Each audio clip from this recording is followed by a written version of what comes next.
네, 할렐루야. 다음 세대의 새벽 기도에 또 4일차로서 아버지 앞에 또 예배하기를 결정하시고 또 찬양하기를 결정하신 우리 성도 여러분들 환영하고 축복합니다. 이 시간 우리가 사도신경 하심으로써 우리의 신앙을 아버지 앞에 먼저 고백하겠습니다. 나는 전능하신 아버지 하나님 천지의 창조주를 믿습니다.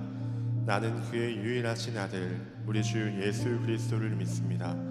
그는 성령으로 잉태되어 동정녀 마리아에게서 나시고 본디오 빌라도에게 고난을 받아 십자가에 못 박혀 죽으시고 장사된 지 사흘 만에 죽은 자 가운데서 다시 살아나셨으며 하늘에 오르시어 전능하신 아버지 하나님 우편에 앉아 계시다가 거기로부터 살아있는 자와 죽은 자를 심판하러 오십니다.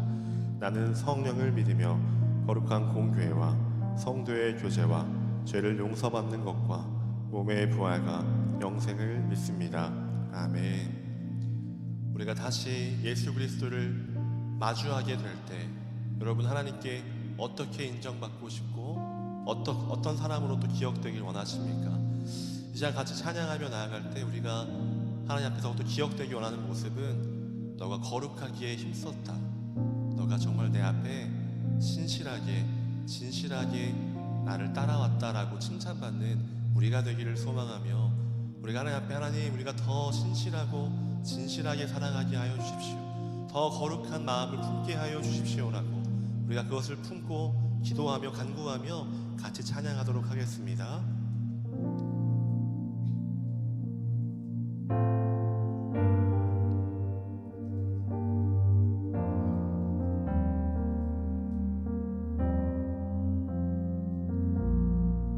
신실하게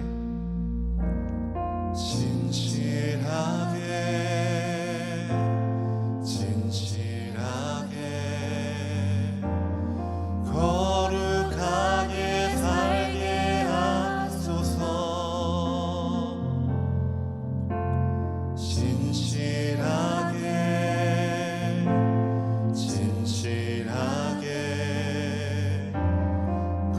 거룩하게 살게 하소서. 신실하게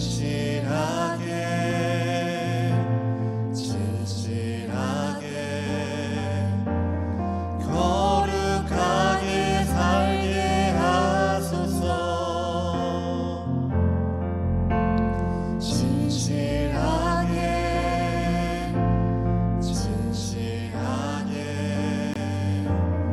거룩하게 살게 하소서. 우리 다시 한 번 더 구하십시다. 신실하게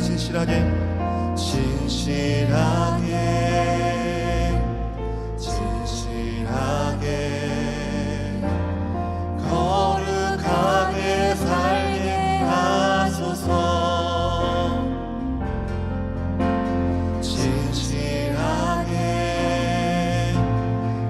진실하게 거룩하게 살게 하소서. 우리 같이 고백합니다. 하나님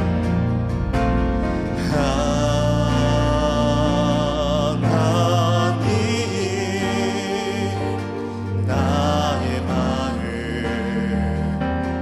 만져주소서.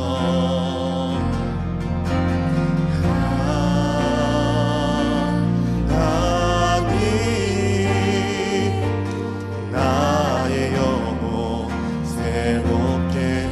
우리 처음부터 고백하겠습니다. 신실하게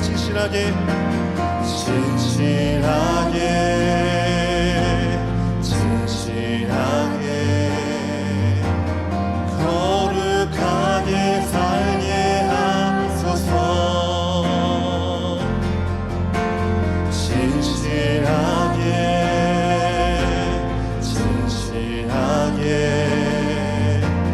거룩하게 살게 하소서. 우리 한 번 더 신실하게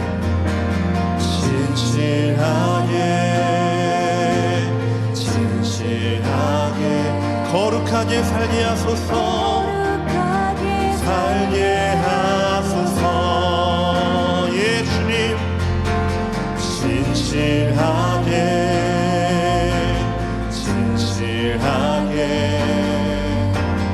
거룩하게 살게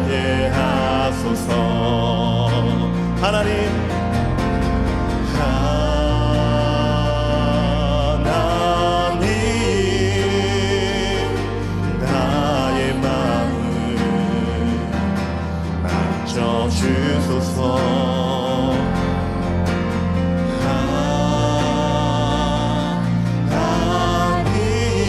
하나님 나의 영혼 새롭게. 우리 한 번 더 찬양하겠습니다. 하나님 나의 마음.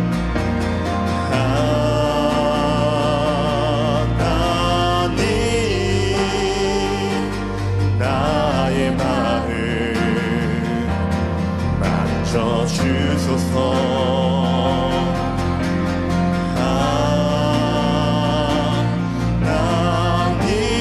하나님 나의 영혼 새롭게 하소서. 우리 목소리로 신실하게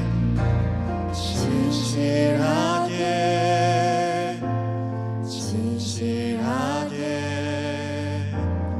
거룩하게 살게 하소서. 진실하게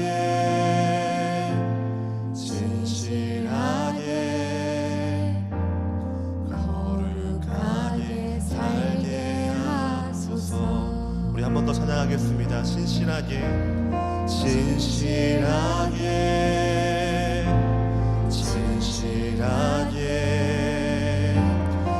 거룩하게 살게 하소서.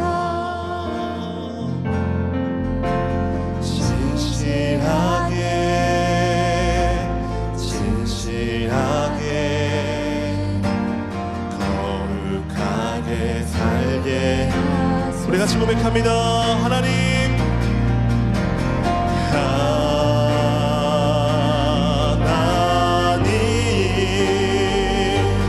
나의 마음 만져 주소서.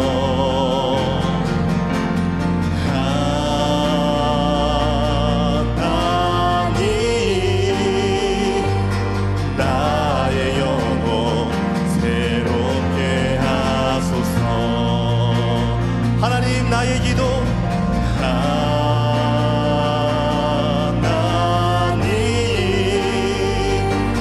나의 기도 들어주소서.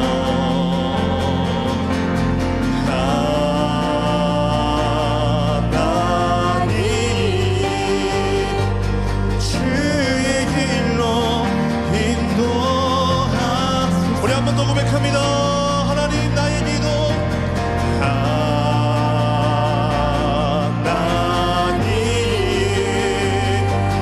나의 기도 들어주소서. 아멘.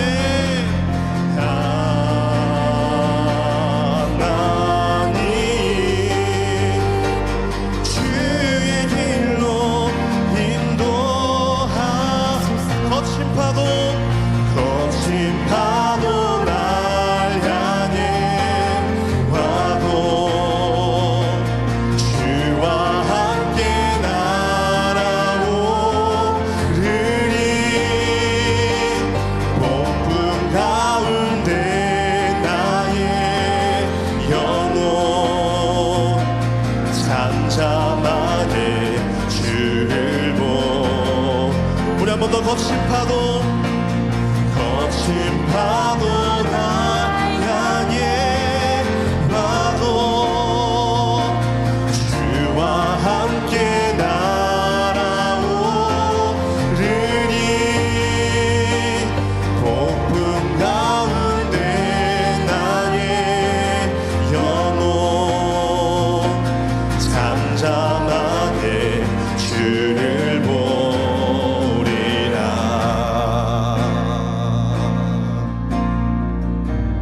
주품에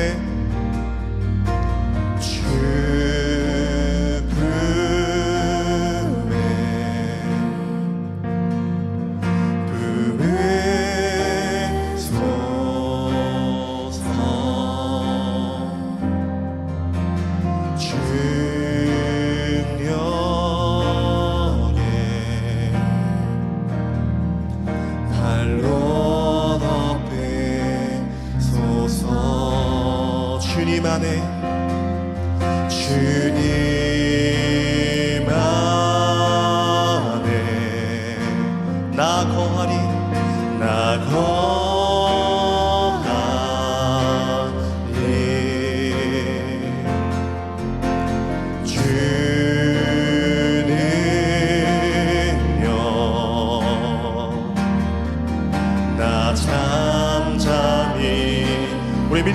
고백하며 나아가십시다. 거친 파도 날 향해 와도 주와 함께 날아오르리.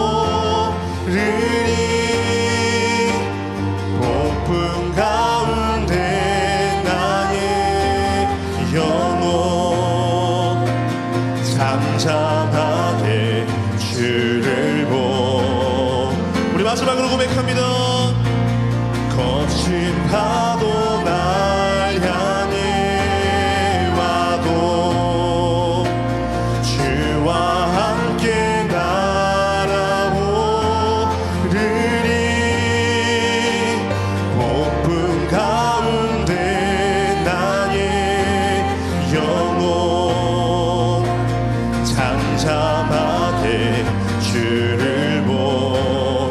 이 시간 우리 기도하며 나아가기를 원합니다. 이 시간 기도하며 나아가실 때에 하나님은 우리의 삶 가운데 거친 파도가 우리를 엄습하고 우리를 유혹하고 우리를 미혹할 때에도 우리가 신실하게 진실하게 거룩하게 주님만 따라가기로 결정하는 정직의 삶을 살아가게 하여 주시옵소서라고 더 주님만을 신뢰하겠노라 결정하시면서 이 시간 주님의 이름을 한번 더 짓고 기도하도록 하겠습니다. 기도합니다. 주여,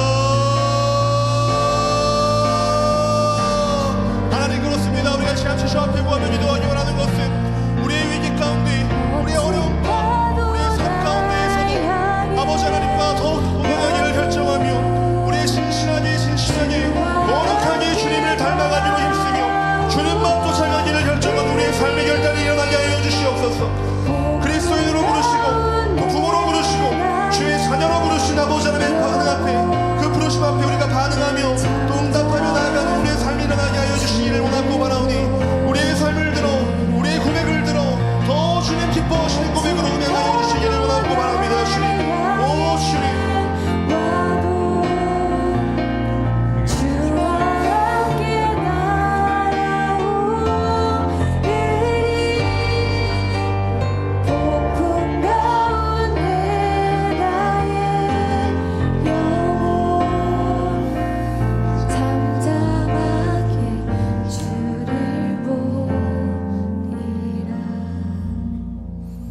하나님 오늘도 우리에게 말씀하여 주시고 하나님 오늘도 우리 기도에 귀 기울여 주시옵소서. 특별 새벽 기도회 다음 세대를 세우는 무엇보다 크리스천 부모를 세우는 주제를 가지고 열리는 우리 특별 새벽 기도 네 번째 날 하나님 동일하게 임하여 주시고 자녀이기 이전에 부모를 먼저 세우며 그 부모를 통해 자녀를 세우는 하나님의 역사가 일어나는 우리 교회 되게 하옵소서. 오늘 말씀을 나눌 때에 말씀이 골고루 나눠지게 하시고 말씀이 열매가 될 때에 열매로 인하여 모든 가정이 모든 자녀들이 풍성한 삶을 살 수 있도록 주님이 역사하여 주옵소서. 예수님의 이름으로 기도합니다. 아멘. 다음 세대를 세우는 다음 세대 세움 특별 새벽기도의 네 번째 날입니다. 특별히 저희 교회는 우리 교회는 크리스천 부모 세움이라는 주제를 맞춰서 지금 특별 새벽기도를 진행하고 있지요. 부모에게 초점이 맞춰져 있습니다. 오늘 네 번째 날 변함없이 기도의 자리에 오신 분들 잘 오셨고요. 잘 오셨습니다. 우리 첫째 날은 부모란 하나님을 전심으로 사랑하는 부모여야 한다라고 했습니다. 또한 그 부모는 자녀와 같이 성장하는 부모여야 되죠. 그 부모는 또한 어제 우리가 함께 나눴듯이 부모는 자녀와 소통하는 부모여야 한다. 이 크리스천 부모에 대한 그런 여러 가지 주제들이 하나씩 전개가 되고 있고 오늘 주제는 그 크리스천 부모가 자녀를 어떻게 성경적으로 훈육할 것인가에 관한 주제입니다. 성경을 펼치다 보면 성경적인 훈육은 무엇인가 잠언을 보면 많이 나오죠. 특별히 잠언 13장을 보더라도 매를 때려야 된다. 그래야 자녀를 사랑하는 거다. 매를 대지 않으면 자녀를 사랑하는 게 아니다. 이런 말씀들이 정확하게는 잠언 13장 24절에 나오는 말씀이죠. 근데 그런 말씀도 있지만 이제 그런 말씀들은 우리 현대 사회가 많이 바뀌었습니다. 학교에서 요즘 매 대다가 큰일 납니다. 사회가 많이 바뀌었는데 그래서 구약 시대에 아이를 버려도 되고 죽여도 되고 뭐 어떻게 막 해도 되는 사회에서 그 잠언 말씀은 너무나 신사적이며 너무나 인격적인 말씀이었지만 그 말씀을 지금 현대 사회에 적용할 때는 좀 더 조심해야 되고 더 현명해야 합니다. 슬기로워야 되죠. 그래서 그 말씀보다는 오늘은 제가 오늘 함께 읽을 고린도전서 4장 14절부터 16절 말씀을 가지고 성경적 훈육의 한 방법, 유일한 방법이 아닙니다. 한 가지 방법을 함께 나누고자 합니다.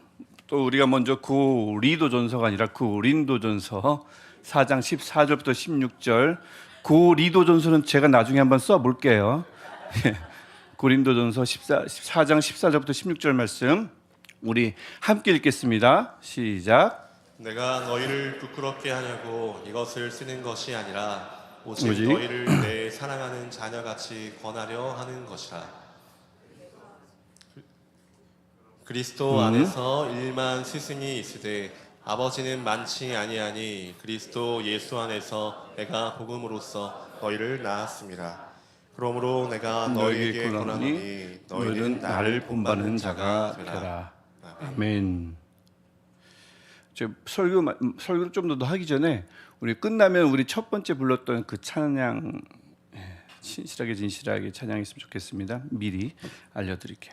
그래서 이 오늘 본문은 바울이 생각하는 바울 자신과 교회의 관계를 분명하게 알려주는 구절 중에 하나입니다. 저는 이 구절을 통해서 바울과 교회 관계를 부모와 자녀 관계로 그대로 접목을 시켜보려고 하는 거고요. 여러분 교회와 그러니까 사도 바울과 교회 관계 때로는 이것이 현대에서는 뭐 교역자와 교회 관계로 이렇게 해석되기도 하는데 여러분 교역자와 교회 관계 일반적으로 통상적으로 이해되는 그 관계는 어떻습니까? 일반적인 이해 또 일반적으로 나타나는 현상 말입니다. 교역자는 늘 가르칩니다. 교인들은 늘 일방적으로 배우죠. 교육자는 일방적으로 가르치고 그렇습니다. 또 교인은 그래서 혹독하게 훈련받아야 되는 대상이고 혼나야 되는 대상이고 때로는 교육자는 그래서 그들을 그렇게 혼내고 또 혹독하게 훈련하는 뭐 매손 감독관, 훈련관 이렇게 알려주기 쉽습니다. 하지만 우리가 방금 읽었던 14절을 보면 바울은 좀 다른 방법으로 접근을 합니다. 너희를 내 사랑하는 자녀같이 권하려 하는 것이라. 사실 바울은 고린도 교회를 세운 장본인입니다. 그 1년 반이나 그들을 위해서 헌신했어요. 목숨 바쳐서 헌신한 사람입니다. 그러면 바울은 좀 더 권위적으로 교회 앞에 설 수 있었습니다. 더 명령할 수 있었고요. 고압적인 자세로 그들을 다스려도 됐습니다. 나태한 것 같으면 혹독한 프로그램으로 들들 볶아도 될 만한 사람이 바울입니다. 분명히 그렇습니다. 또 실제 당시 많은 스승들이 학생들을 그렇게 가르쳤어요. 그렇게 훈육했습니다. 하지만 우리가 15절을 더 읽어보면 바울은 다른 길을 택합니다. 우리가 읽었던 15절 다시 한번 볼까요? 그리스도 안에서 일만 스승이 있으니 뭐가 많지 않아요? 아버지는 많지 아니하니 그리스도 예수 안에서 내가 복음으로써 너희를 낳았음이라. 일방적인 교육자와 피교육자, 훈련관과 피훈련생의 관계가 아니라 아버지와 사랑하는 자녀 관계로 사도 바울은 교회를 향해 접근합니다. 고린도 교회가 예뻐서요? 그렇지 않습니다. 고린도전서 읽어보신 분들은 알겠지만 그렇게 예쁜 사람들은 아닙니다. 하지만 그렇게 접근합니다. 특별히 아버지라고 말해놓고는 느닷없이 어머니의 역할인 출산 개념을 사용하죠. 그러니까 바울은 지금 아버지로서뿐만 아니라 어머니의 마음으로, 즉 부모의 마음으로 교회에 다가가려고 하고 있습니다. 그 마음으로 얘기하고 싶었던 거죠. 사도 바울에게 이 교회를 품는다는 것이 산고의 고통과 같은 고통이 있었지만 그럼에도 불구하고 그들을 포기하지 않았어요. 엄마가 이 아이가 나를 힘들게 하지만 그 아이를 포기하지 않듯이 포기하지 않고 끝까지 품었더니 그들이 결국은 복음으로 변화되는 하나님의 자녀가 되는 역사가 일어났다는 거죠. 그것을 사도 바울이 교회에게 출산의 고통에 비유해서 설명하고 있는 것입니다. 자기가 그 고통을 잘 견뎌냈다고 하는 거죠. 왜 4장에서 사도 바울은 이렇게 부모 자녀 관계 이야기를 4장에서 꺼낼까요? 왜냐하면 사도 바울은 5장부터 본격적인 가르침을 주기 때문입니다. 많은 가르침을 5장부터 쏟아냅니다. 그러니까 본격적인 권면, 가르침, 훈육을 주기 전에 자신과 교회가 어떤 관계임을, 바울이 교회를 어떻게 생각하고 있는지를 먼저 분명히 짚고 있다는 것을 우리가 알 수 있습니다. 너희는 내 사랑하는 자녀다. 난 너희를 낳은 엄마와 같다. 나는 아버지다. 라고 얘기하는 거죠. 그래서 여기는 우리는 간단하지만 쉽지만 때로는 놓치기 쉬운 중요한 원칙 하나를 우리가 발견해야 할 수 있습니다. 즉, 관계란 것이, 특별히 올바른 관계가 먼저 형성돼야 그 관계 속에서 권면이든 가르침이든 효과적일 수 있다라는 거죠. 바울은 이것을 익히 알고 있다는 겁니다. 관계가 형성돼야 상대방은 귀를 열고 마음을 연다. 사실 상식이죠. 특별히 부모와 자녀의 신앙 전수 과정, 부모가 내가 가진 믿음은, 우리 교회에 지금 많은 교회들의 이슈 아닙니까? 신앙을 유산으로 물려주자. 이게 특별한 교회 이슈가 아니에요. 요즘 이제 그게 워낙에 이 화두가 되다 보니까 많은 교회마다 다음 세대 합니다. 특별히 근데 부모가 그 신앙을 자녀에게 어떻게 전수할 것인가, 이때 특별히 이 관계 형성 문제가 굉장히 중요하다 할 수 있죠. 바울의 문제를 방금 바울의 전략을 보더라도 알 수가 있습니다. 부모와 자녀는 이미 혈연으로 맺어진 끈끈한 관계니까 무엇을 권면하고 가르칠 때 이미 먹고 들어가는 것 아닌가, 이렇게 생각해 볼 수 있는데 아시잖아요. 그렇지 않습니다. 살아보셔서 아시잖아요. 키워보셔서 아시잖아요. 혈연이 돈독한 사랑, 신뢰, 내가 무엇이든 가르치며 흡수하는 그런 관계를 보장해 주지 않습니다. 오히려 가깝기 때문에 더 멀 수 있는 관계가 혈연 관계죠. 자칫 잘못하면 말입니다. 그래서 더 신중해야 하는 관계가 혈연 관계이고, 사실 혈연 관계뿐만 아니라 가까우면 가까울수록 더 신중해야 하는 것이 그렇죠. 그렇지 않고 혈연 관계만 믿고 무작정 당위성만 앞세우면 그거 얼마 못 간다는 것, 아이를 키워본 분들은 아실 겁니다. 얼마 못 가죠. 일정 시간까지만 통하는 방법입니다. 나는 부모고 너는 아들이야. 이거 다른 영화에서 패러디된 건데 나는 부모고 너는 아들, 딸이야. 이거 지켜. 이거 매일 검사받아. 이거 매일 해야 해. 오늘 새벽도 따라와. 이거 따라오면 좋아. 나중에 내 말대로만 해봐. 내가 너 나쁜 거 시키겠니? 다 잘 되라고 하는 거지. 나중에 지나면 새벽에 나왔던 거 다 좋은 추억이 될 거야. 나중에 힘들 때 그렇지. 내가 새벽에 엄마 따라 나왔었지. 그게 나중에 밑거름이 될 거야. 잊지마. 나는 부모고 너는 아들, 딸이야. 내 말 들어. 다 잘 될 거야. 다 잘 되라고 하는 거지. 그 말 듣고 나왔니? 너 왜 웃는 거야 앞에서? 이런 방법이 얼마나 오래 갈 것 같아요. 아이들의 성장 속도가 빠른 만큼 이런 방법의 훈육은 그 수명이 점점 짧아지고 있는 상황입니다. 그럼 아무리 혈연 관계 아니면 가까운 관계 속에서 아무리 가깝다 하더라도 무언가를 가르치고 권면하려면 관계를 다시 한번 돌아보고 더 긴밀하게 보수할 필요가 있습니다. 보수. 그 보수 방법 중 하나가 오늘 본문에 있다는 거고요. 특별히 그 본문을 조금 더 해석하면 다른 관계에 비해서 그 방법이 굉장히 단순하다고 생각합니다. 그것은 말과 행동이 가까울수록 말입니다. 말과 행동이 일치하는 것입니다. 멀면 상관없어요. 그분의 삶을 볼 수가 없는데 말과 행동 일치가 뭐가 중요해요? 큰 공동체는 그분이 어떻게 사는지 그렇게 상관이 없어요. 왜냐하면 그분의 삶을 볼 수가 없거든요. 리더를 볼 수가 없잖아요. 하지만 작은 공동체는 그 리더든 모든 교인들이든 정말 조심해야 됩니다. 모든 것을 볼 수가 있기 때문에. 그래서 말과 행동이 일치하는 것, 가까우면 가까울수록 이게 핵심 중에 핵심이 아닌가 싶습니다. 아이들이 보기에요. 가까운 사람들이 보기에요. 내가 집에서의 모습과 내가 교회에서의 모습이 다르면 안 되죠. 같아야 합니다. 전화 통화할 때와 전화를 끊고 나서의 나의 언어가 같아야 합니다. 예를 들면 전화상으로서는 예, 안녕히 계세요. 다음 주에 통화할게요. 끊자마자 왜 전화지? 왜 귀찮게 이러지? 뭐지? 왜 잘난 척하고 있지? 전화상에서의 상냥한 언어와 전화를 끊고 나자마자 급격하게 바뀌는 거친 언어, 이런 모습이 가까운 사람에게나 자녀에게 단 한 번도 들려서는 저는 안 된다고 생각합니다. 제가 이 말을 왜 하냐면 제가 수시로 아이들에게 들려줘서 그래요. 막 열심히 상담해 놓고는 왜 이 시간에 전화지? 저도 모르게 그런 적이 몇 번 있습니다. 고백하는 거예요. 특히 신앙을 가르치려면요, 저처럼 말이죠, 더더욱 말과 행동의 일치가 어느 때보다 필요하다고 생각합니다. 신앙생활 열심히 해요. 교회 출석 열심히 합니다. 헌금생활 열심히 해요.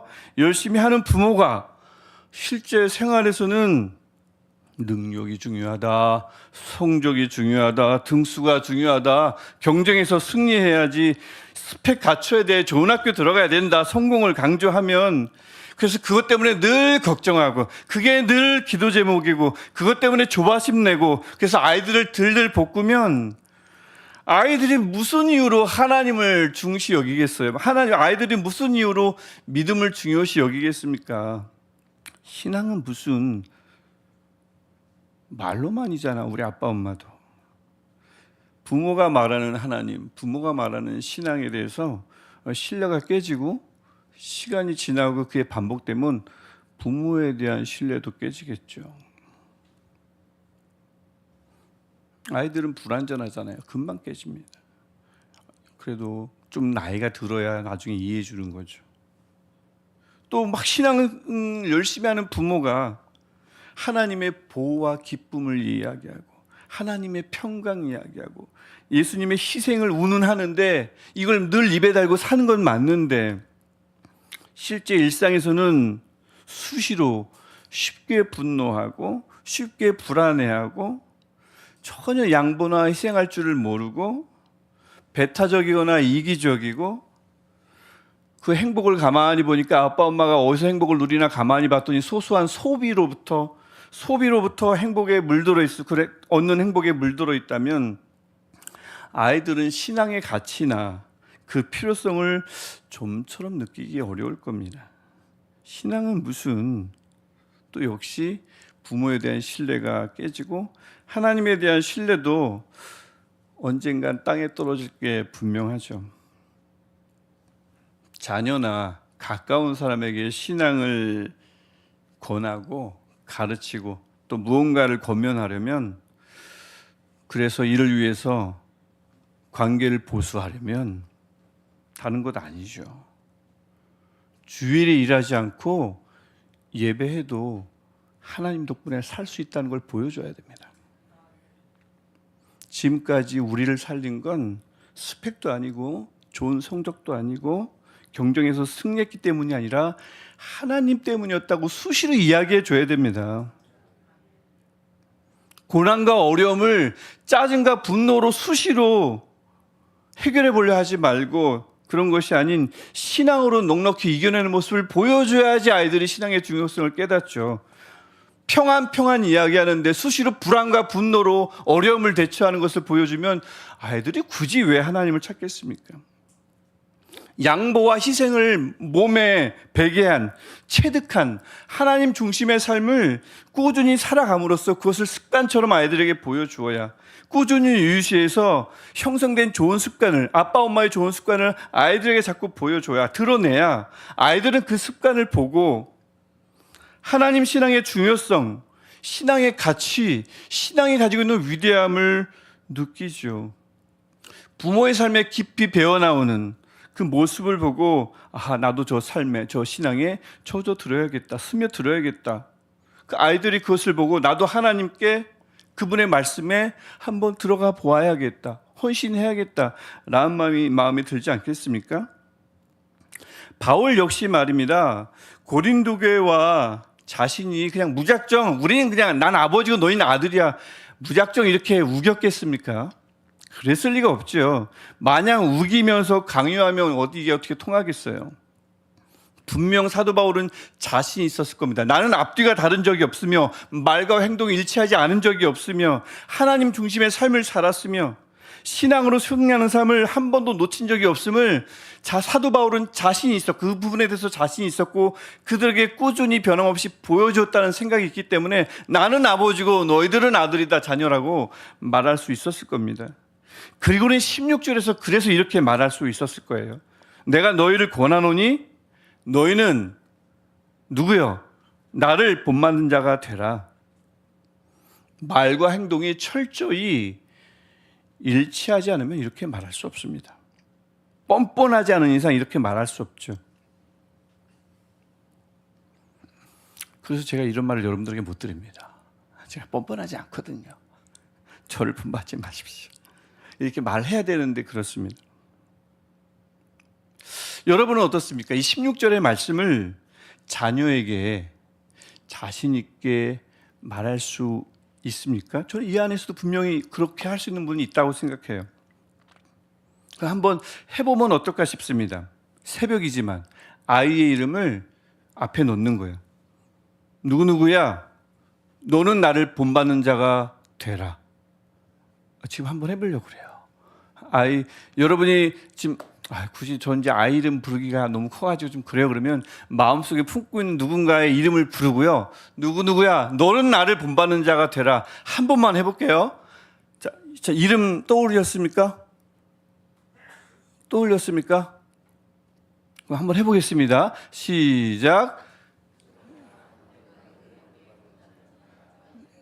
너무 길어요. 그러지 말고요. 누구누구야, 너는 나를 본받는 자가 되라. 시작.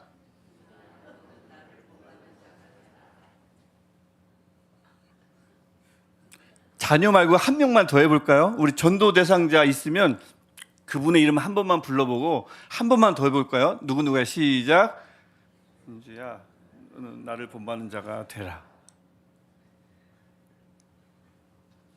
어떠세요? 말할 수 있습니까? 말할 수 있겠습니까? 이 말을 할 수 있는 부모가 집에 만약에 없다면 일주일 내내 졸린 눈을 비벼가며 교회 나온들 무슨 효과가 있을까 싶습니다. 왜냐하면 물론 이 안에서 은혜 받을 수 있어요. 좋은 추억 쌓을 수 있지만 그 부모가 없으면 가장 많은 시간을 보내는 그 부모는 있는데 이런 말을 해줄 수 없다면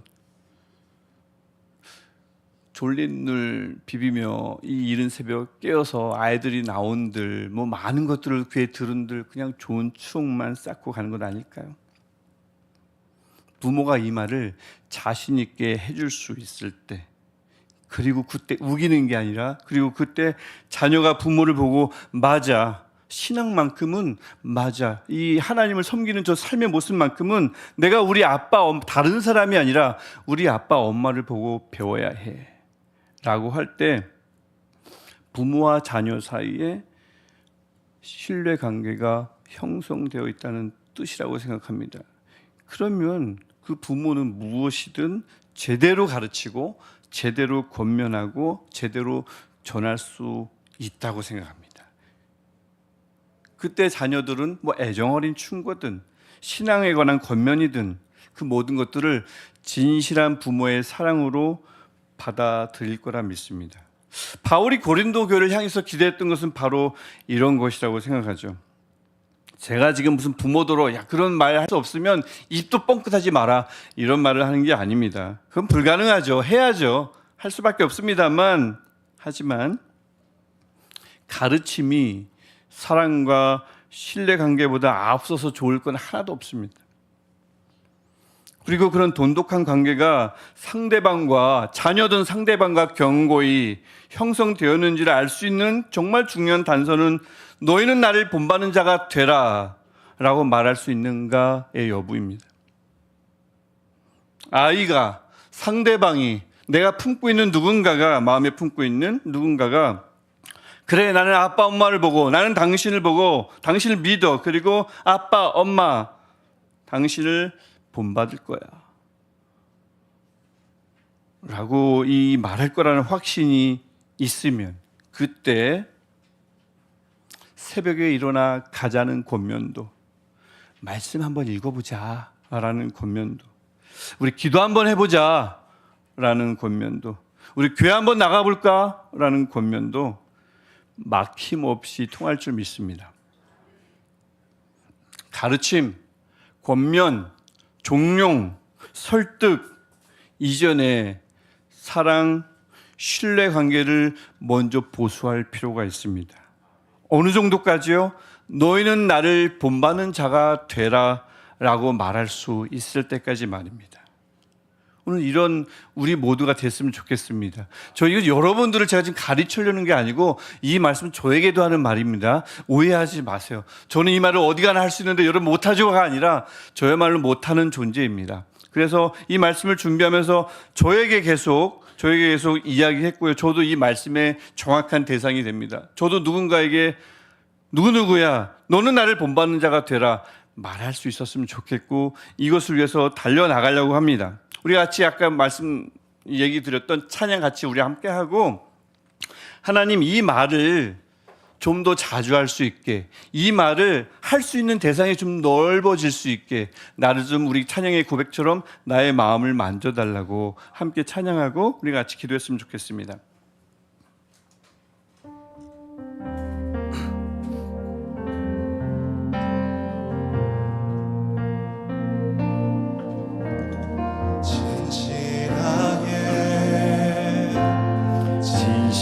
진실하게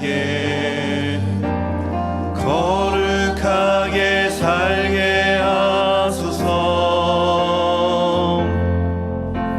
진실하게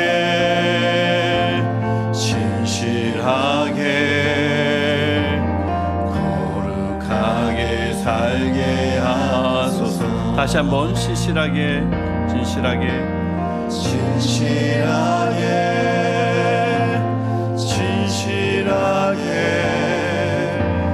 거룩하게 살게 하소서.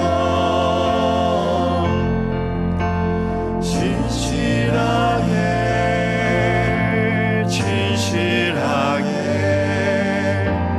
거룩하게 살게 하소서.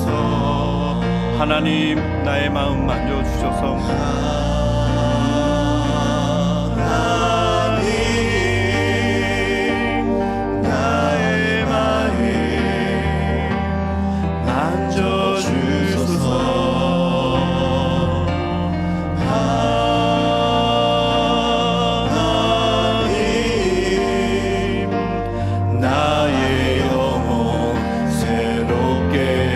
하나님 나의 마음 만져주셔서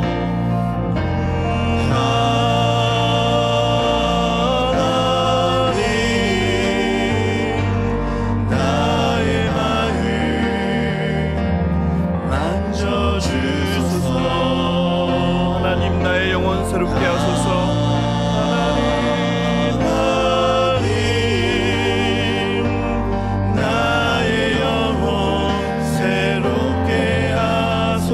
같이 기도할 때 하나님 진실한 삶 살게 하옵소서. 아멘. 앞과 뒤가 같은 삶, 말과 행동이 같은 진실한 삶 살게 하시고, 하나님 이 삶을 통해서 내 자녀에게, 내가 알고 있는 지인들에게, 그들에게 너희는 나를 본받는 자가 되라 라고 말할 수 있을 때까지 하나님 내 마음을 만져주시고 내 마음을 신실하게 하시며 내 삶을 진실하게 바꾸어 주옵소서.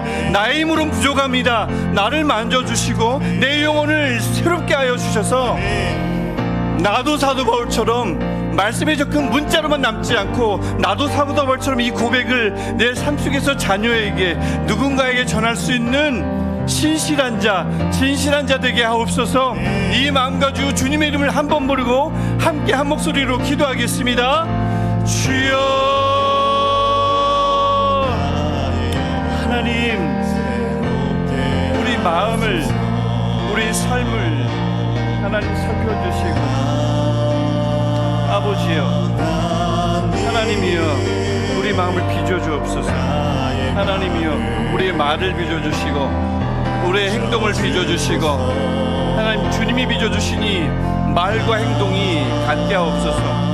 하나님의 평안을 이야기할 때 마음에 불안한 것이 있지 않게 하시고, 하나님이 주시는 기쁨을 이야기할 때에 분노가 내 마음에 싹트지 않게 하시고, 하나님이 주시는 행복을 이야기할 때에 내 능력을 의지하고자 애쓰는 나의 모습을 사라지게 하옵소서. 하나님, 하나님의 사랑을 이야기할 때에 조건종이 사랑에 눈먼 나의 모습이 사라지게 하시고, 하나님의 용서를 이야기할 때에 용서하지 못하는 나의 마음을 돌아보는 우리가 되게 하여 주옵소서. 우리 고백과 우리의 삶이, 우리 고백과 우리의 감정이, 우리의 고백과 우리의 시선이 일치하게 하시고, 하나님을 향한 나의 시선과 사람들을 향한 나의 시선이 일치하게 하시며, 하나님을 받아들이는 것처럼 사람도 받아들일 수 있는 우리 되게 하시고, 수용할 수 있는 우리 되게 하여 주옵소서. 하나님, 나의 가치관, 나의 생각들을 수시로 내려놓을 수 있는 준비가 있게 하시며, 하나님을 보여주는 중요한 통로로 내가 사용될 때에 그들을 향해서, 자녀를 향해서 누구야, 아들아, 딸아, 너는 나를 본받는 자가 되라 라고 말할 수 있는 하나님, 이 고백이 우리 안에 선언하게 하여 주옵소서. 가르칠 것들이 많고 해줄 수 있는 것들이 많으며, 하나님, 참 내가 하는 것들을, 많은 것들을 전수해주고 싶지만, 많은 것들을 알려주고 싶지만, 이런저런 해줄 이야기들이 많지만, 하나님 그 전에 다시 한번 돌아보게 하시고, 그 전에 내 삶을 돌아보게 하셔서 크리스천 부모로서의 우리 역할과 우리의 가르침의 내용들을 정리하고 살피기 이전에 하나님과 나의 관계, 내 삶의 이 모습을 다시 한번 보수하며 충고할 수 있는 우리를 되게 하여 주옵소서. 재건하여 주옵소서. 하나님, 이런 말들이 우리 안에 흘러 넘칠 때에 주님, 우리 안에 다른 어떤 모습이 아니라 하나님, 우리 마음에 하나님 자꾸 주시옵소서. 주님, 우리 안에 다른 어떤 마음들이 아니라 그런 마음대로 갈 때에 주님,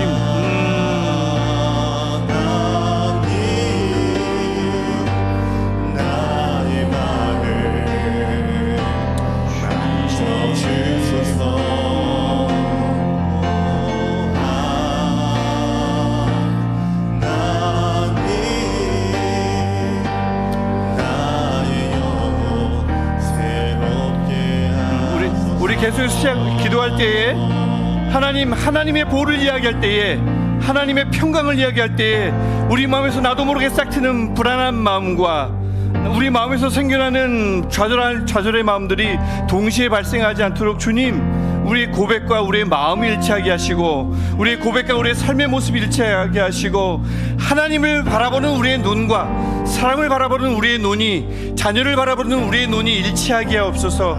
다시 한번 우리의 말과 행동이, 우리의 말과 마음이 일치하는 우리가 되게 해달라고 다시 한번 기도하겠습니다.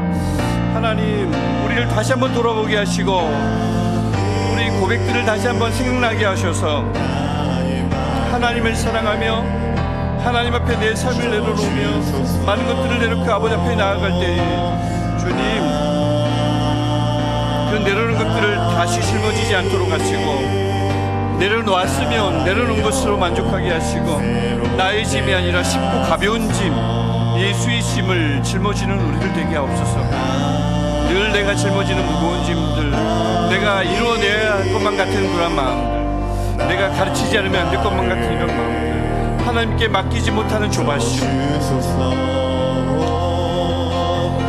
하나님이 주시는 평강을 쉽게 뺏겨버리는 나의 연약한 마음, 하나님이 주시는 기쁨을 몇 마디의 말로 빼앗기는 나의 유리와 같은 멘탈, 연약한 멘탈과 우리의 심리적인 이 불안한 마음들을 주님 도와주옵소서. 하나님, 함께 걷는 우리를 되게 하여 주시고 주님 도와주옵소서.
하나님, 우리 마음을 붙들어 주시고 우리 마음을 새롭게 하시고 우리의 영혼을 다시 한번 거듭나게 하옵소서. 하나님, 이 사도 바울이 2000년 전 고백했던 이 말, 너희는 나를 본받는 자가 되라, 성경에 밑줄 그은 문자로 남지 않게 하시고 내 삶에 밑줄 그어진 살아있는 말씀 되게 하옵소서. 사도 바울만의 고백이 아니라 내가 수시로 누군가에게든 전할 수 있는 고백 되게 하셔서, 주님, 추상적인 하나님 믿으라고, 그분 붙들면 된다고, 마음이 평안하다고 말하기 이전에 나를 보라고, 내 마음의 평안을 보라고, 내 마음에 좌절이 없는 것을 보라고, 믿음으로 이겨나가는 내 모습을 보라고, 다른 것 붙들지 않고 하나님만 볼 수 있는, 너희는 나를 본받는 자가 되라고 말할 수 있는 우리들로 주님 빚어 주시옵소서. 어제보다 내일이 더 나은 모습으로, 내일보다 그 다음 날이 더 나은 모습으로. 그래서 오늘 말씀을, 특별히 16절의 말씀을 좀 더 자주 고백할 수 있는 우리가 되게 주님 우리를 만들어 주옵소서. 예수님의 이름으로 기도합니다. 아멘. 우리 계속해서 가지고 계신 기도 제목 가지고 열심히 기도하시며, 특별히 자녀를 위해서, 또 마음에 품고 있는 영혼의 자녀를 위해서 간절히 기도하시다가 자유롭게 집으로 돌아가시겠습니다.